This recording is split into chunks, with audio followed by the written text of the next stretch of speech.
Guidance ಕೊಟ್ಟಿದೆ. ಶ್ರೀಯುತ ಮಂಜುನಾಥ್ ಅವರು 3 ತಿಂಗಳು ಶ್ರಮವಹಿಸಿ ಮಾಡಿದ್ದಾರೆ. ಇವತ್ತು ಆತ್ಮಹತ್ಯೆ ಲೋಕಾರ್ಪಣೆ ಆಗಿದೆ.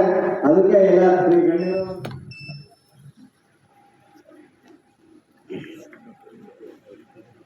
ಕೊಡಕ್ಕೆ ಒಂದು ಹೆಮ್ಮೆ ಅನಿಸ್ತದೆ. ಅವರಿಗೆ ಇವತ್ತು ಮಂಜುನಾಥ್ ಮತ್ತೆ ಶ್ರೀ ಸಿದ್ದರಾಮಯ್ಯ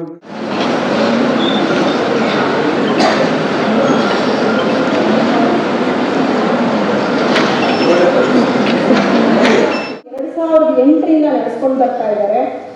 ಯಾವುದೇ ಸಂಸ್ಥೆ ಯಾವಾಗಲೇ ಪ್ರಾರಂಭ ಆದರೂ ಕೂಡ ಅದೊಂದು ಒಳ್ಳೆಯ ಬೆಳವಣಿಗೆ ಹಾಗೂ ಸ್ಫೂರ್ತಿದಾಯಕ ಅಂತಲೇ ಹೇಳಬಹುದು.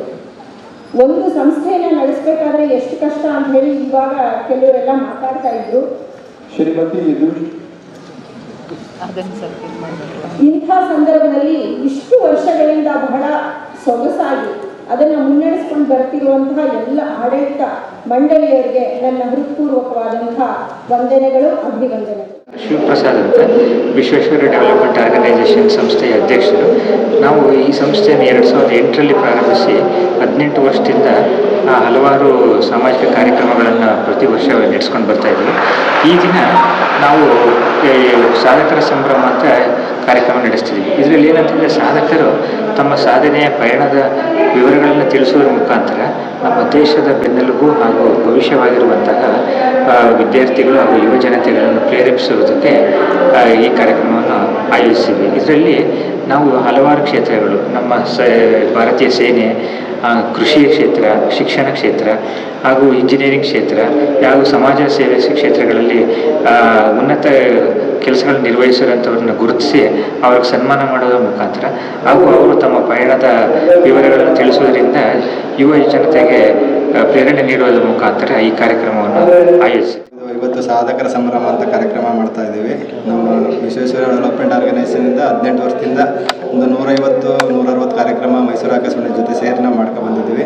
ನಮ್ಮದು ಒಂದು ಲಾಲ್ ಬಹದ್ದೂರ್ ಶಾಸ್ತ್ರಿ ಪ್ರಕಾಶನ ಅಂತ ಇದೆ. ಅದ್ರ ವತಿಯಿಂದ ಇವತ್ತು ಫಾರ್ವರ್ಡ್ ಪ್ರೆಸಿಡೆಂಟ್ ಹೌಸ್ ಅಂತ ಒಂದು ಬುಕ್ ಕೂಡ ರಿಲೀಸ್ ಮಾಡಿದ್ದೀವಿ. ಅದು ನಾನೇ ಕೂಡ ಬರ್ತಿದ್ದೀನಿ. ನಮ್ಮದು NGO ಮುಖ್ಯ ಉದ್ದೇಶ ಅಂದರೆ ಸಮಾಜದಲ್ಲಿ ಸಾಧನೆ ಮಾಡಿರೋದನ್ನೆಲ್ಲ ಡಾಕ್ಯುಮೆಂಟ್ ಮಾಡಿ ಸಮಾಜ ಜನಗಳಿಗೆ ಪರಿಚಯ ಮಾಡಿ ಅವ್ರನ್ನ ವೇದಿಕೆ ಕರೆದು ಒಂದು ಸನ್ಮಾನ ಕೂಡ ಮಾಡ್ತಾಯಿದ್ವಿ. ಹಾಗೆ ಟೆಕ್ನಿಕಲ್ ಟಾಕ್ಗಳಿರ್ಬೋದು ಇದೆಲ್ಲ ಮಾಡ್ತಾಯಿದ್ವಿ. ಮತ್ತು ನಮ್ಮ NGO ಇಂದ ಏನು ತರಬೇತಿ ಪಡ್ತಿರೋ ರೈತರುಗಳು ಇವತ್ತು ಅಗ್ರಿಯಾನ ಟೂರಿಸಂ ಪ್ರೈವೇಟ್ ಲಿಮಿಟೆಡ್ ಅಂತ ಒಂದು ಕಂಪ್ನಿ ಕೂಡ ಸ್ಟಾರ್ಟ್ ಮಾಡಿದ್ದಾರೆ. ಹಾಗೆ ಅಗ್ರಿಯಾನ ಒನ್ ಅಂತ ಒಂದು LLP ಕೂಡ ಸ್ಥಾಪನೆ ಮಾಡಿದ್ದಾರೆ. ನಾವು ಬರೀ ಥಿಯರಿಟಿಕಲ್ ಆಗಿಲ್ಲ, ಪ್ರಾಕ್ಟಿಕಲ್ ಆಗಿದ್ದೀವಿ. ಇವತ್ತು ಅಗ್ರಿಯಾನದಿಂದ ಒಂದು 22 ಬ್ರಾಂಚ್ಗಳಾಗಿದೆ ಆಲ್ ಓವರ್ ಕರ್ನಾಟಕದಲ್ಲಿ. ಯಾರೇ ಬೇಕಾದ್ರೂ ಸಿಟಿ ಜನಗಳು ನಮ್ಮ ಹಳ್ಳಿ ಬಗ್ಗೆ ತಿಳ್ಕೊಳ್ಬೇಕು ಅಂದರೆ ನಮ್ಮ NGO ಭಾಗವಾಗಿರೋ ಅಗ್ರಿಯಾನಕ್ಕೆ ಬಂದು ಅಲ್ಲಿ ಒಂದು ಫ್ರಾಂಚೈಸಿಗಳಲ್ಲಿ ಉಳ್ಕೋಬೋದು. ಈ ರೀತಿ ನಾವು ಥಿಯರಿಗಳನ್ನ ಫಸ್ಟ್ ವರ್ಕೌಟ್ ಮಾಡ್ತೀವಿ, ಅದನ್ನು ಪ್ರಾಕ್ಟಿಕಲ್ ಆಗಿ ಇಂಪ್ಲಿಮೆಂಟ್ ಮಾಡೋಕ್ಕೆ ಕೂಡ ನಾವು ನಮ್ಮ NGO ಇಂದ ಕೆಲಸ ಮಾಡ್ತಾಯಿದ್ದೀವಿ. ಹಾಗೆ ವರ್ಷ ಈ ಥರ ನಮ್ಮ ಮೈಸೂರು ಕಲಾಮಂದಿರದಲ್ಲಿ ಸಾಧಕರುಗಳನ್ನ ಗುರುತಿಸಿ ಪದ್ಮಶ್ರೀ ಪ್ರಶಸ್ತಿ ಇರ್ಬೋದು, ಡಾಕ್ಟ್ರುಗಳು, ಇಂಜಿನಿಯರ್ಸು, ರೈತರು, ಮತ್ತು ಮೇಜರ್ ಆಗಿ ನಮ್ಮ ಆರ್ಮಿಲಿ ಸೇವೆ ಸಲ್ಲಿಸಿರೋರಿಗೆ ನಾವು ಒಂದು ರಾಷ್ಟ್ರ ರಕ್ಷಾ ಸಮ್ಮಾನ್, ಕೃಷಿ ರಕ್ಷಾ ಸಮ್ಮಾನ್ ಈ ಥರ ಎಲ್ಲ ಅವಾರ್ಡ್ಗಳನ್ನ 18 ವರ್ಷದಿಂದ ಕೊಡ್ಕೊಂಬರ್ತಾಯಿದ್ವಿ. ಹಾಗೆ ಅವ್ರಿಗೆ ಒಂದು ಕ್ಯಾಶ್ ಪ್ರೈಜ್ ಕೂಡ ಒಂದು ಪ್ರೋತ್ಸಾಹ ಧನ ಒಂದು ಮೋಟಿವೇಟ್ ಆಗಲಿ ನೀಡಿರೋರಿಗೆ ನಾವು ಅದನ್ನು ಕೂಡ ಮಾಡ್ಕೊಂಬರ್ತಾಯಿದ್ದೀವಿ. ಇವತ್ತು ಸೂರ್ಯಕೀರ್ತಿ ಅವರು ನಮ್ಮ ಮೈಸೂರು ಭಾಗದಲ್ಲಿ ಎಲ್ಲರಿಗೂ ಗೊತ್ತಿದ್ದಾರೆ, ಸ್ನೇಕ್ ಸಾಕು ಮಗ ಅವರು. ಅವ್ರನ್ನ ಇವತ್ತು ಕರೆದು ಸನ್ಮಾನ ಮಾಡಿ ಒಂದು ಪ್ರೋತ್ಸಾಹ ಧನ ಅವ್ರೊಂದು ವೆಲ್ಫೇರ್ ಟ್ರಸ್ಟ್ಗೆ ಕೊಟ್ಟಿದ್ದೀವಿ. ಈ ಎಲ್ಲ ಒಂದು ಆಗಾಗ್ಗೆ ಕಾರಣ ನಮ್ಮ NGO. ಹಾಗೆ NGOಗೆ ಸಹಾಯ ಮಾಡ್ತಾ ಇರುವ ಸಹೃದಯರು.